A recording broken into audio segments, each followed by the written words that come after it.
అడుగడుగున నిర్లక్ష్యం, ప్రభుత్వం తాలూకా ఉదాసీనత ఈ విషయంలో మనకు క్లియర్గా కనిపిస్తూ ఉంది. ఎంత దారుణం అంటే ఒక ఆడపిల్ల ఆ ఏజిఎం దీపక్ వలన అతని వేధింపుల వలన ఆత్మహత్య చేసుకున్నాను అని చెప్పి సూసైడ్ నోట్లో క్లియర్గా రాసినా కూడా అదే కిమ్స్ హాస్పిటల్లో ఈమెకి ఈ 12 రోజులుగా వైద్యం చేయడం అంటే ఆమెకి ఎక్కడ సరైన వైద్యం అందుతుంది అని నేను అడుగుతూ ఉన్నాను. ఎందుకంటే ఏజిఎం దీపక్ అనే వ్యక్తి అదే కిమ్స్ హాస్పిటల్లో పనిచేస్తూ ఉన్నాడు. అదే కిమ్స్ హాస్పిటల్లో ఈమె సూసైడ్ చేసుకుంది. ఇంకా ఆమెకి న్యాయం ఎక్కడ జరుగుతుంది? ఇన్ని రోజులైనా 12 రోజులైంది. 23వ తేదీ ఆమె ఆత్మహత్య చేసుకుంది. ఈరోజు ఆవిడ చనిపోవడం జరిగింది. ఇన్ని రోజులైనా ముఖ్యమంత్రి గారు కానీ, డిప్యూటీ సీఎం గారు కానీ, అలాగే హోమ్ మినిస్టర్ గారు కానీ, ఒక మహిళ అయ్యుండి కూడా హోమ్ మినిస్టర్ గారు కానీ కనీసం ఈ విషయం మీద స్పందించారా? మెరుగైన వైద్యం అందుతుందా లేదా కనీసం కనుక్కున్నారా? ఎటువంటి స్పందన లేదు. అడుగడుగున నిర్లక్ష్యం. ఎంతగా వీళ్ళకి మహిళల పట్ల చులకన భావం ఉంది అనేది అర్థమవుతుంది. ముఖ్యమంత్రి గారు చంద్రబాబు నాయుడు గారు ఆడపిల్లలకి ఈ రాష్ట్రంలో కనుక ఎవరైనా అన్యాయం చేస్తే అదే వాళ్ళకి ఆఖరి రోజు అంటూ మాట్లాడుతూ ఉన్నారు. మరి ఈ ఫార్మసీ విద్యార్థి విషయంలో ఏం చేశారు ముఖ్యమంత్రి గారు? మీరు పక్కనే పోలవరం సందర్శించడానికి వెళ్ళారు ఈ 12 రోజుల్లో. మరి ఈ అమ్మాయిని చూడడానికి వెళ్ళడం కానీ, కుటుంబానికి ధైర్యం చెప్పడం కానీ ఎందుకు మీరు చేయలేదు? అలాగే డిప్యూటీ సీఎం గారైన పవన్ కళ్యాణ్ గారు అయితే ఆడపిల్లలకి అన్యాయం జరిగితే తాట తీస్తానని చెప్పారు. మరి పక్క జిల్లాయే కదా మీది, మీ నియోజకవర్గం. మరి రాజమండ్రిలో ఈ అమ్మాయికి ఎంత అన్యాయం జరిగితే ఆమె లెటర్లో ఎంత దారుణంగా అతను వేధించాడు అనేది అంత చక్కగా ఆమె రాసిపెట్టి చనిపోతే మరి మీరు ఎక్కడ ఆ దీపక్ తాట తీశారు? కనీసం ఆ కుటుంబానికి పరామర్శ చేయడానికైనా వెళ్ళారా మీరు? అంటే మాటలకైనా చేతలకి మీ మాటలు పనిచేయవా?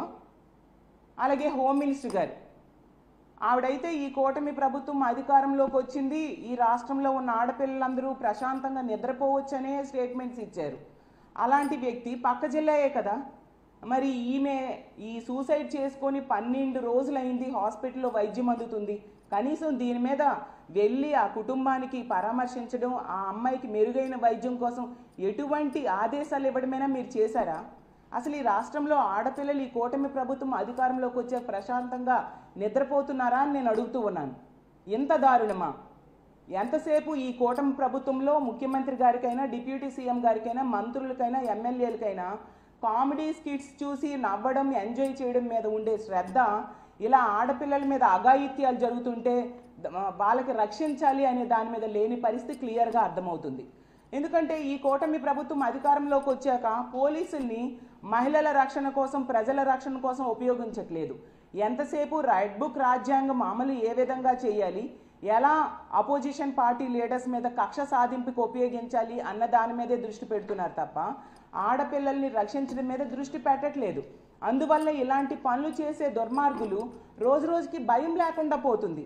మేము ఎలాంటి దారుణాలు చేసినా, ఆడపిల్లల మీద ఎటువంటి అఘాయిత్యాలు చేసినా మాకు శిక్షలు పడవు ఈ కూటమి ప్రభుత్వంలో అన్న ధైర్యంతో రోజు రోజుకి బరి తెగించి ఇలాంటి సంఘటనలు చేస్తూ ఉండే పరిస్థితి మనం చూస్తూ ఉన్నాం.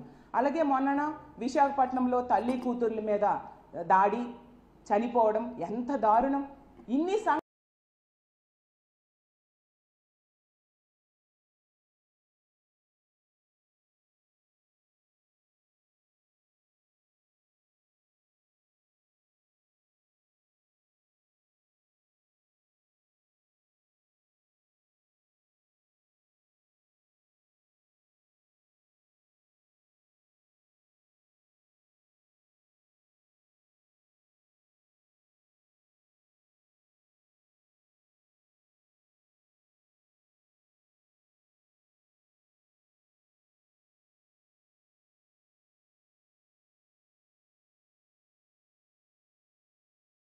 చేసే దుర్మార్గులు రోజు రోజుకి భయం లేకుండా పోతుంది. మేము ఎలాంటి దారుణాలు చేసినా, ఆడపిల్లల మీద ఎటువంటి అఘాయిత్యాలు చేసినా మాకు శిక్షలు పడవు ఈ కూటమి ప్రభుత్వంలో అన్న ధైర్యంతో రోజు రోజుకి బరి తెగించి ఇలాంటి సంఘటనలు చేస్తూ ఉండే పరిస్థితి మనం చూస్తూ ఉన్నాం. అలాగే మొన్న విశాఖపట్నంలో తల్లి కూతుర్ల మీద దాడి, చనిపోవడం ఎంత దారుణం! ఇన్ని సంఘటనలు, రోజు వరుస సంఘటనలు జరుగుతూ ఉన్నాయి. ఈ రాష్ట్రంలో ఆడపిల్లలు తల్లిదండ్రులు తమ పిల్లల్ని బయటికి పంపాలంటేనే భయపడుతూ ఉన్నారు. ఆడపిల్లలకి రక్షణ లేదు అనే విషయం క్లియర్గా అర్థమైపోయిన పరిస్థితి. ఇంట్లో ఉన్న మహిళలకి ఆడపిల్లలకి రక్షణ లేదు, స్కూల్కి వెళ్ళినా రక్షణ లేదు, కాలేజ్కి వెళ్ళినా రక్షణ లేదు, వాళ్ళ వృత్తికి పని కోసం వెళ్ళిన ప్రదేశాల్లో కూడా రక్షణ లేని పరిస్థితి. ఇంత దారుణమైన పరిస్థితులు ఈ ఆంధ్రప్రదేశ్ రాష్ట్రంలో నెలకొనడం నిజంగా చాలా దురదృష్టకరం. శక్తి యాప్ అని చెప్పి తీసుకొచ్చామని చెప్తూ ఉన్నారు. గతంలో మీ అందరికీ తెలుసు, జగన్మోహన్ రెడ్డి గారు దిశ యాప్ తీసుకొచ్చారు. పక్క రాష్ట్రంలో ఒక ఆడపిల్లకి అన్యాయం జరిగితే అలాంటి పరిస్థితులు ఈ రాష్ట్రంలో జరగకూడదు అని చెప్పి దిశ యాప్ని తీసుకొచ్చారు. దిశ చట్టాన్ని అసెంబ్లీలో ఆమోదం తెలియజేసి కేంద్రం దగ్గరికి పంపడం జరిగింది. మరి ఇప్పుడు అదే కేంద్రంతో మీరు ఎలియన్స్లో ఉన్నారు.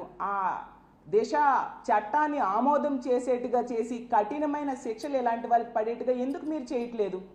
సరే, మీరు పేరు మార్చుకున్నారు దిశ యాప్కి, శక్తి యాప్ అని పెట్టారు. ఇదే దిశ యాప్కి ఈ హోమ్ మినిస్టర్ గారు గతంలో ప్రతిపక్షంలో ఉన్నప్పుడు చాలా వేటకారం ఆడారు, కానీ దాన్ని కాపీ కొట్టి పేరు మార్చుకున్నారు. మరి ఆ శక్తి టీమ్స్ ఎక్కడ హోమ్ మినిస్టర్ గారు అని నేను అడుగుతున్నాను. ఆ యాపే కనుక సరిగ్గా పనిచేసి ఉంటే ఈరోజు ఆడపిల్లలు ఇలాంటి ఆడపిల్లలకి ఇలాంటి దుస్థితి కలిగేది కాదు కదా. అంటే మీరన్నీ మాటలకేనా, చేతల్లో ఉండవా? ఎంత దారుణమైన పరిస్థితులు ఈ రాష్ట్రంలో నెలకొని ఉన్నాయో అర్థం చేసుకోవచ్చు. అలాగే తీసుకుంటే ఇన్ని సంఘటనల్లో తెలుగుదేశం పార్టీ వాళ్ళు అయితే చాలు, వాళ్ళకి పూర్తిగా రక్షణ ఇచ్చే పరిస్థితి కనిపిస్తూ ఉంది. నిందితులు అనే వాళ్ళు తెలుగుదేశం పార్టీకి చెందిన వాళ్ళు అయితే వాళ్ళకి శిక్షించే పరిస్థితి లేదు. ఏ విధంగా వాళ్ళని ఈ కేసెస్ నుంచి బయటపడాలా అని బయటపడేట్టుగా చేయాలని ప్రభుత్వం చూస్తూ ఉండే పరిస్థితి మనకు క్లియర్గా కనిపిస్తూ ఉంది. కాబట్టి ఎప్పటికైనా ముఖ్యమంత్రి గారు, డిప్యూటీ సీఎం గారు, మంత్రులు, ముఖ్యంగా మహిళా హోంమంత్రి గారు మేలుకొని ఇలాంటి సంఘటనలు మళ్ళీ పునరావృతం కాకుండా చూడాల్సిందిగా మేము కోరుతున్నాము. మహిళలకి, ఆంధ్రప్రదేశ్ రాష్ట్రంలో ఉన్న మహిళలకి రక్షణ కల్పించండి. మిమ్మల్ని నమ్మి ఓటేశారు, అధికారంలోకి ఇచ్చారు. ఇప్పుడు ఈరోజు మహిళలు ఎందుకు ఈ ప్రభుత్వానికి ఓటేశామనే బాధపడే పరిస్థితిని తీసుకొచ్చారు. కాబట్టి ఎప్పటికైనా మహిళలకి, మహిళా రక్షణకు, మహిళా భద్రతకు పెద్దపీట వేయాల్సిందిగా కోరుకుంటూ సెలవు తీసుకుంటున్నాను.